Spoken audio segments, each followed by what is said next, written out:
What's going on, everybody? These are the views from OK. This is Steve coming at you with Max. I know we're flipping it up a little bit. Max normally does the intro, but I think Max is a little too distraught from some of the news that we got today. Max, how are you feeling? I don't want to talk Wednesday about any of it.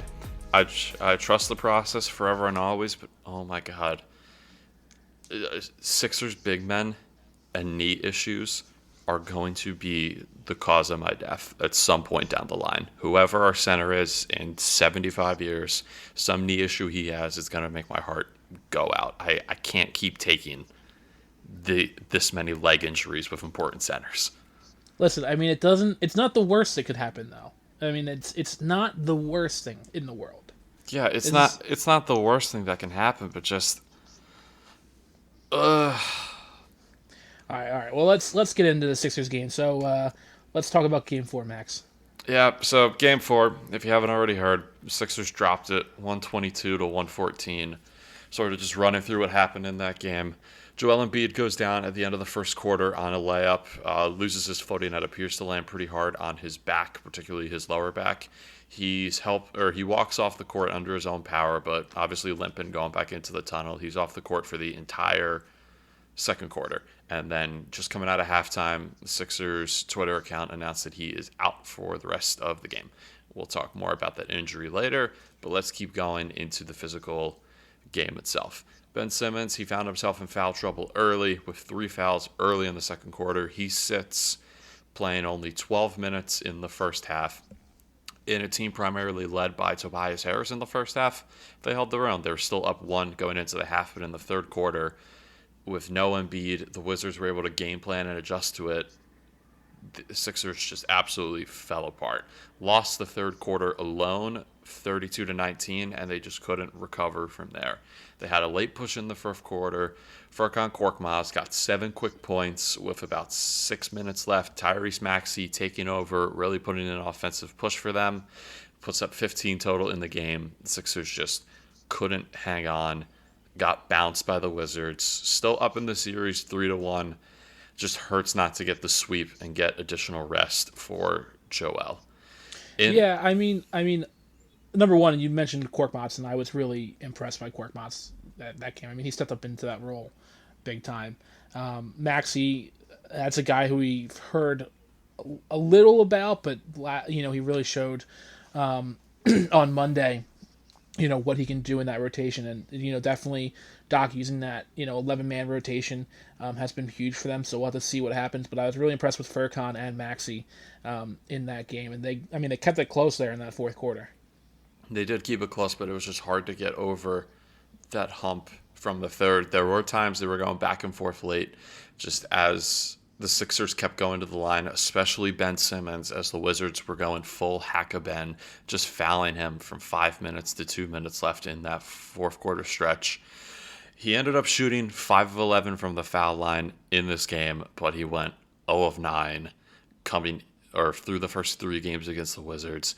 I mentioned it after game 1. You touched on it as well. His spot-up shooting, whether it's free-throw shooting or just from the field in general, it is going to be detrimental to this team at some point, and it really cost the Sixers in Game 4. If Ben Simmons was able to convert more of his foul shots early, I don't think we would have found ourselves in this situation. Maybe we could be talking about a series sweep here. But do we see more teams go to the hack-a-Ben method throughout the rest of the way? And if so, how do you think the Sixers best combat that? It sucks because that's what's going to happen. Is they're going to use the hack-a-Ben, and I hated it. I mean, going back to even hack-a-Shaq. I think this method of play is just in a way just cheap, and the easy way out. I mean, I get it. It's, I guess you could kind of equate it to taking a knee in football, but I mean, just play the game. Don't do this. The NBA needs to do something about this whole thing with off-ball fouls like that. I mean, in the last 2 minutes of the game, if they pull that, anyone can shoot the free throws. I think that rule maybe needs to be adopted in the entire game. An off-ball foul like that, off-ball intentional foul, just a hack-a-Ben, it just kind of got old really quick. And clearly, that spot. But I mean, at that point too, Ben Simmons should be able to hit those shots. I mean, you can't leave 6 free throws on the line there. You got to be able to put your money where your mouth is. And you got to be able to, hit those shots. Yeah, you could even say during the game there's some questionable officiating, random fouls that are being called that just don't even seem like it. Not to mention the Russell Westbrook foul on Ben Simmons driving to the basket. They review it for 3 minutes and they still call it a common foul, even though you clearly see Russ going for more of a football-style tackle than blocking the shot. He hits Ben in the side of the head and gets his arm over top of his shoulder to try and yank him down. I don't get how you can't call that a technical or a flagrant. It's just absurd, but it shouldn't have to come down to the officiating in the series. I don't know if Ben is ever going to fix the way he shoots. He still went 5 of 11, not as bad as it could have been in the game, but he didn't pick it up till late. Yeah, I mean, this is why he gets the hate that he gets. I mean, we know Ben Simmons is a player that he is. We've watched him play at LSU, but this is why Ben Simmons gets the hate that he gets. I mean, he can, he's missing a dimension of the game, right? He can play defense really well. He can drive the paint. He can get in there and make those tough shots. But if you can't hit these clutch shots when you're needed, they're going to write you off and they're going to give you crap. And this is why he gets the hate that he gets. He's a great player, but he's got to be able to step up in these situations when guys like Joel are on the bench or, not able to play because of injury or rest. You got to be able to step up and fill those gaps. And he's just not doing it right now. It's one thing to not be good at a certain area of the game. I mean, it's hard to find a player that is all around excellent at everything. The issue is Ben Simmons is just so bad at this one particular area, it becomes a detriment to the rest of his game. He is an excellent passer, one of the best defenders in the league. He's able to drive the paint with a lot of ferocity. But you get to an issue where he just can't shoot the ball to save his life. And of course, this wouldn't have happened without Joel going down, which I guess we'll touch into that now. So today, right before we were broken, the Sixers Twitter account came out and announced that Embiid is out day-to-day with a small meniscus tear in his right knee. He will be undergoing physical therapy and pain treatment throughout the next couple of days. He was originally doubtful coming into this game, which was good than just out, or it was better than saying downright out before the MRI or even without the full MRI results. However, it's another injury for Embiid. It's in his right knee this time as compared to his left knee, which has been the issue from previous years. Steve, I got to ask, how worried are you about this Embiid injury?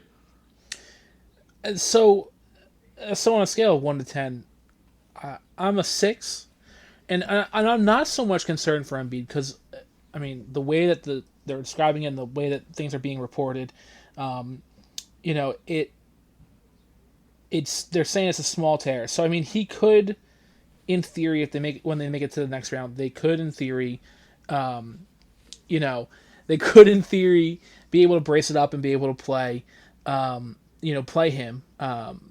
Probably limited minutes will be on a minutes restriction, but we've seen what this medical staff has said to us before. I mean, think of Markelle Fultz, guys like that. Think of Embiid in the early years of the process. I mean, the medical staff has not been fully transparent, which, I mean, I guess they really don't have to be. It might be some kind of competitive edge, but I just don't know if I trust them right now. I mean, you're going to call him day to day, but it's also a ligament tear in his knee. Not, a major one, but I don't. Like I said, I think I'm with you. I'm looking at our notes here. I'm not super concerned. It depends on what time off we get in between the games, and if it's really as small as they say it is. I mean, the promising thing was we saw that picture. If you got to see it yesterday on Instagram or Twitter, I guess someone where he got his MRI took a picture with him, and he was standing on it. He wasn't on crutches. It was just a flexible brace, almost like a sleeve. So, I mean, that could be the promising sign for this, but I don't know with this medical staff. That Instagram post broke so many HIPAA violations. It's not even funny. But you sort of stole my thunder. I'll keep going with it. A scale of 1 to 10, I put the injury at a 4.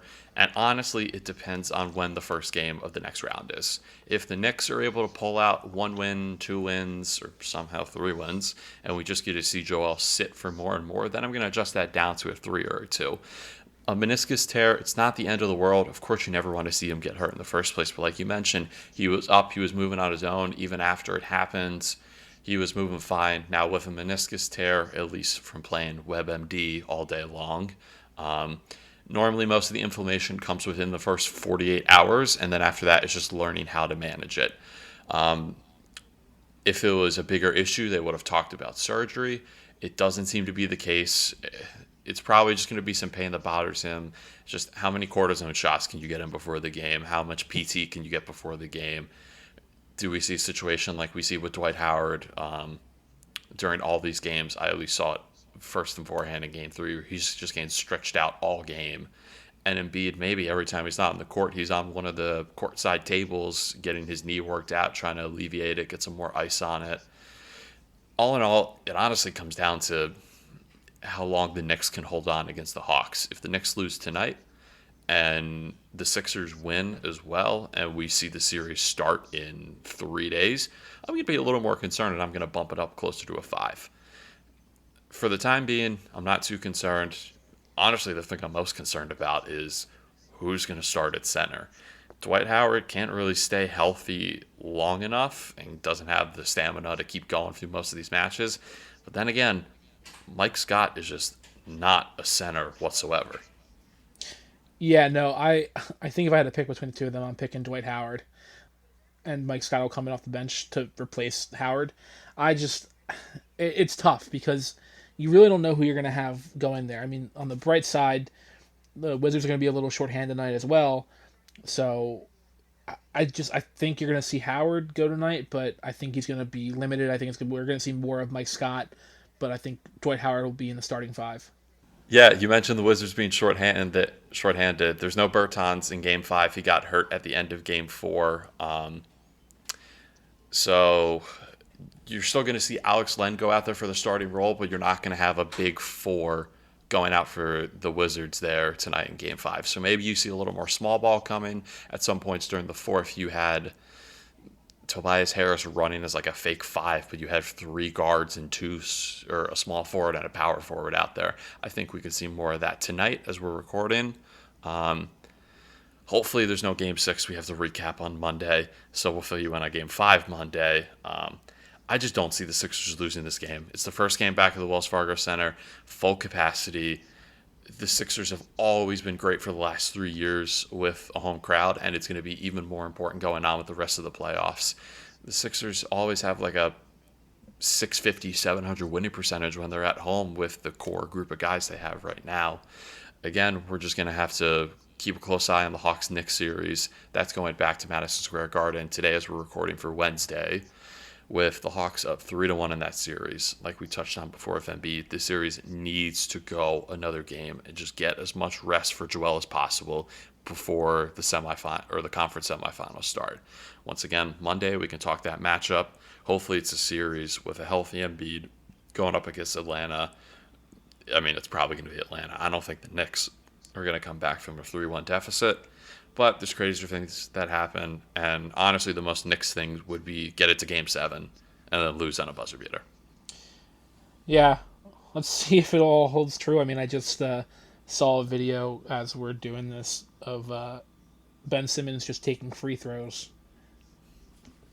Good. He needs to be doing that. He just needs to eat, sleep, and breathe free throws when he's not in the game. You know what they need to do? All shoot-arounds. Just get him his own little side basket. Put it right on the baseline. Move some fans away. Keep shooting. During the national anthem, keep shooting. During the video announcements, when they're calling him out for the starting lineup, stick your hand up. Keep shooting. Just shoot, shoot, shoot. Learn how to make free throws. Hell, call me in as an additional fan if you need crowd noise to help him practice. I love Ben Simmons. I'm wearing his jersey right now, but if you need me to get in his head, I'll get in his head. I'll do whatever it takes for the Sixers team to win a title. Max, you don't know how much I wish you were here, because I'm looking at StubHub right now. No free ads, though. Standing room only is $54 for this game tonight. That's really reasonable. And I would totally be down there. We would be recording this from down there right now if. Yeah. Again, we'll see what happens with the finals. If we see tickets, or for maybe even the conference finals, if there are tickets that drop in, I can skip a student loan payment for a month. I can find a way to get there. Just default on the loan payments. It's fine. Miss I'll a be car fine. payment. Yeah, it'll be fine. Oh man, but yeah, so definitely something to look forward to. As the next coming days. Hopefully, we will not be talking about a Game 6, and we'll just be recapping Game 5 for you. But time will only tell. Tip off from our time of recording is just in about an hour and a half, so we will see what happens, and we'll see who the starting center will be. I've been updating my phone as much as I can, hoping to see a starting 5 posted. Haven't seen anything yet, but if we get something before the end of this recording, we'll let you know who the starting 5 is. It'll probably drop in about 17 or so minutes. And speaking of 17, let's talk about those Phillies. Well, before we got to talk about the good, we got to talk about the bad. I know. I'm just excited about the good game. So, Phillies had an interesting week. They played 2 games past couple of days out in Cincinnati. They had a Memorial Day matinee that they dropped 11-1. And let me tell you, Max, I don't know if you got to see it, but it was UGLY. Ugly. They had no alibi. It was ugly. It was bad. Just like that. I mean, it was bad. I've come to the conclusion, even though I talked a lot about him this year, Vinny Velasquez stinks. 6 earned runs, 5 hits, 3 walks, 3 Ks, 2 earned in his 3 innings of pitched. Hector Neris was the only pitcher to not give up a hit from this team, and he only pitched a third of an inning. But I think the biggest thing to talk about from this game is the lack of run production. I mean, they only had 1 run. They were 0 for 9 with runners in score position, and they left 10 on base. That's too much. That's not good. I mean, we do blame the pitching a lot, which a lot of it is a problem, but clearly there was a lack of offense in this game, and that didn't help many things along here, and didn't help Velasquez at all, and didn't help the bullpen at all. So they really need to capitalize, which in fact I think they did capitalize the next day, which is more what we're talking about. They had a game Tuesday night, and they rebounded to win the game 17-3. Yes, you heard that right, 17-3.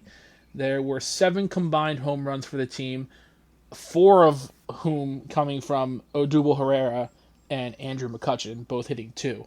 But also noteworthy, Matthew Joyce hit a grand slam. Who knew he had it in him still? Just an absolute moonshot out into the stands. Aaron Nola, kind of an interesting start from him. He was able to get 5 innings out of his start. He allowed all 3 runs in the game. Again, I'm not quite sure what we're really getting out of Aaron Nola this season. He had some good performances early on, but it feels like his last 4 starts now, he's just been having mediocre performances, giving up multiple runs, not going the full distance where he normally can. However, we saw a completely different script from the bullpen. A gem of a game combined across the last 4 innings. They allowed a combined 1 hit, 1 walk. They only struck out 1, but you got to get the outs where you can. And if you ask me, the bullpen doing that across 4 innings is better than 7 home runs for the team. I know I know offense is what sells tickets and what gets people excited to watch the recap. That makes me more excited for the future. We get the bullpen to string together more performances like that when our starter does not have a good night. Yeah, and I mean, I know it was Ranger Suarez, it was Archie Bradley, and I forget who else who was that 4th pitcher, but I know there were 3 pitchers in there last night. I'm looking it up right now. And Brandon Kinsler. So Suarez, Bradley, and Kinsler were your pitchers last night, which Suarez has a 0 ERA, Bradley has a 5.87, and Kinsler has a 2.27. So 2 guys that have very high ERAs that held it down in those 4 innings there. I mean, this is what you want to see out of the bullpen, though. Like, this is what we have been waiting for years. A group of guys that can come in and shut it down after, Nola has a rocky start. Not considered a quality start, but, at least I don't know if did he get the win or did it go to Suarez? I don't know how it officially broke down. He did get the win. Well, that's a pretty cruddy win to get. So, I mean, he's 4-4 on the year. That is very deceiving. I agree, especially after that start last night. So, again, this is what we just want to see out of that bullpen continuously. I mean, obviously, I'm not expecting them to not give up a run here and there or have a bad outing here and there, but it needs to be more consistent, and I think that is a good start. So we will see. Unfortunately, today's game, as we record, was rained out in Cincinnati. They had a 2 o'clock, or I think it was a 2 o'clock game. They were rained out, so they will be returning home for an 8-game homestand against the Nationals, the Braves, and the Yankees. Two big divisional matchups here. I know we talked about how bad the NL East is, but these are two big matchups where if we can win this series, it sets kind of a good trajectory as we get into the Yanks series.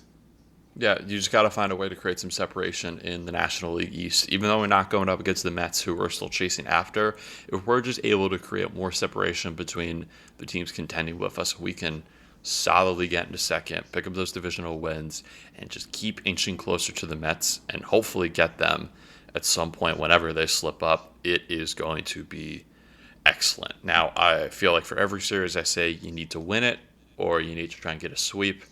Of course, it's going to stay the same. I just don't know what I'm going to expect out of this. I'm not worried about the Nats series. The Nats have not been good at all this year. The Braves have gone back and forth. They're probably our biggest contender for second in the East right now.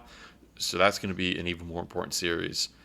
But the Yankees, another team that they've really, I want to say they've slipped up a lot this year. I haven't looked too much at the American League standings, but I don't remember them being that hot. So these are three big-name teams, but I feel like it is a very good stretch of 8 games to potentially get 5 or 6 wins from.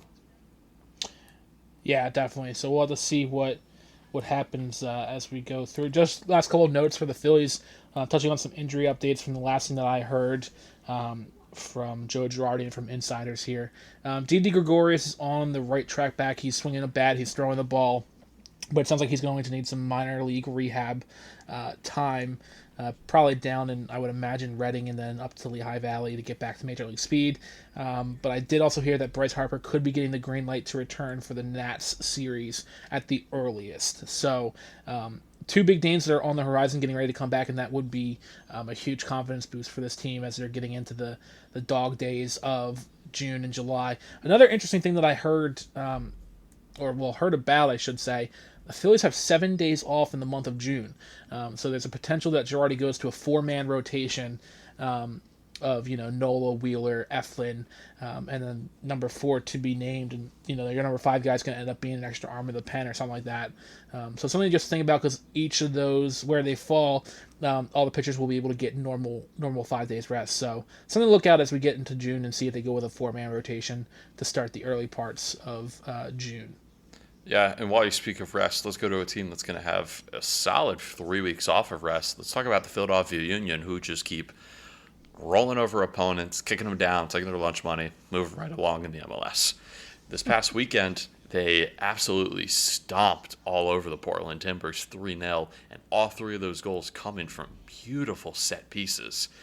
In the 26th minute, Kacper Przybylko heads in a free kick from 40 yards out into the net. He just absolutely broke apart the back line of Portland. It is his 8th goal across 12 matches this season.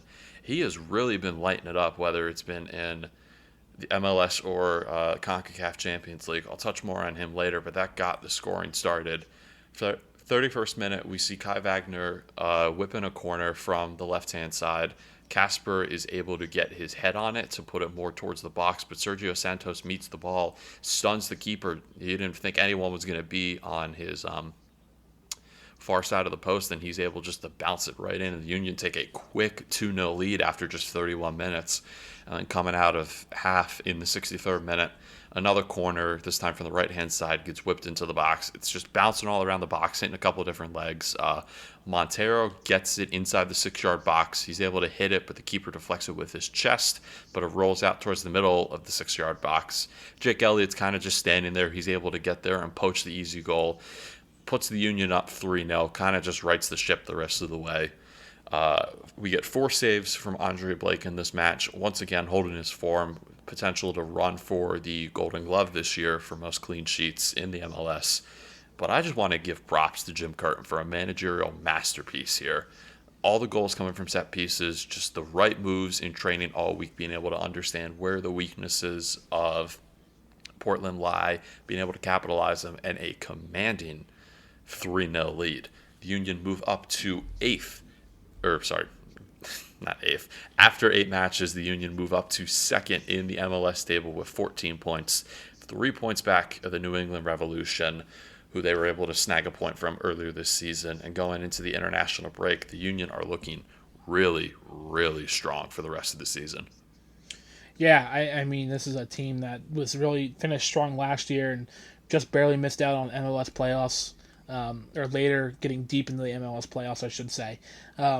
So a great start to them after having that draw to start the season off and dealing with all the Champions League play.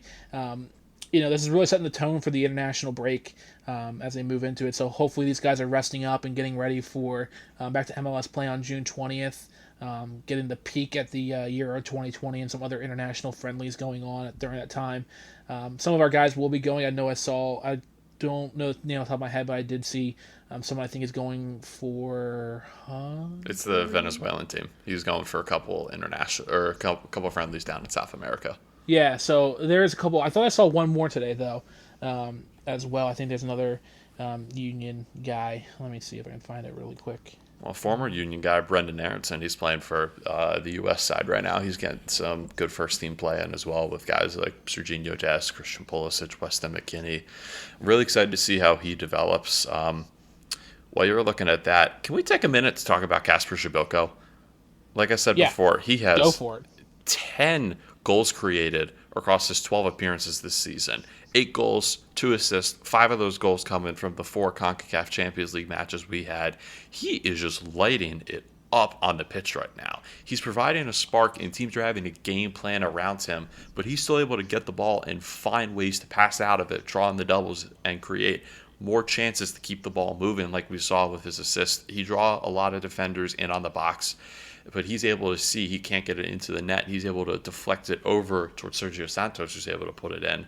He is really stepping up and filling that attacking role. Not so much the midfield role, but a big attacking piece like we saw with Brendan Aronson, who we weren't quite sure at the start of the season if anyone was going to be able to fill that role. But he's able to play that 9 sort of role, dropping back a little bit. Still going up as a forward. We're playing a little deeper in the pitch, so getting more of the balls and having the opportunity to pass it and move it around. He's someone that we have to watch out throughout the rest of the season. He's 28. He's not really an up-and-comer, but he still has a lot of good football ahead of him.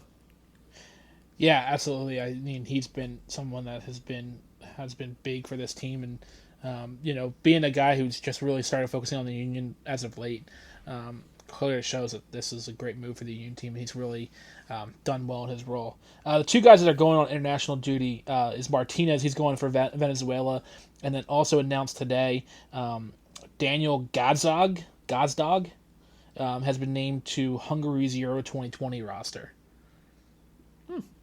To be honest, didn't even know we had him, but that's still good. Yeah. Hungary did make group play for Euros. I have no idea what group they're in. They're probably not going to make it out of the group stage, but still good to be able to see him go out and get some reps and even just get some training as well for the international break. Yeah, he's this guy going to Hungary. He's actually newly acquired for the Union. So right, he was the transfer we just got in. Yeah, I was gonna say he's a recent transfer, so he probably hasn't even set the foot on the pitch yet for the Union. Yeah. But like I said, next match for the Union is going to be June 20th against Atlanta United down in Mercedes-Benz Stadium. Hope we get to see another trouncing of Atlanta United like we saw in the CONCACAF Champions League. It'd be nice to grab another 3 points, keep inching closer to the Revs. All in all, it's going to be exciting. We're not going to be talking about it for 3 weeks, but when they come back, they're coming back with a vengeance. I'm ready. And now coming back with a vengeance, your bets of the week record. Let's just move right into it. Listen, I just want to talk about we are going streaking boys and girls. You're still 4-12. I don't care. That's 2 in a row, and that's called a winning streak. I guess. But before I get to mine, I want to hear yours. Okay. So last week I had a Sixers Game 4 parlay, which every single leg missed. Don't want to talk about it. Hard to do that. But we sit at 7-12 right now in the year. Still positive at up 78 cents. This week I got two basketball lines for Friday night. I got Thursday night.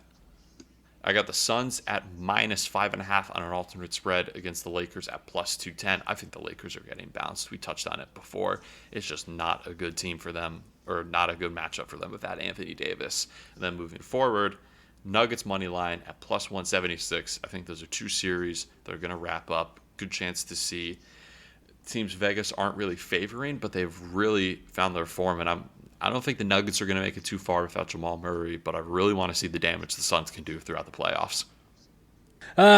So those are some great picks, Max. My bets of the week, I'm going with 3. I'm trying to catch up with you, so they're going to be 3 straights. They're not going to be a parlay. It's going to be 3 straight bets.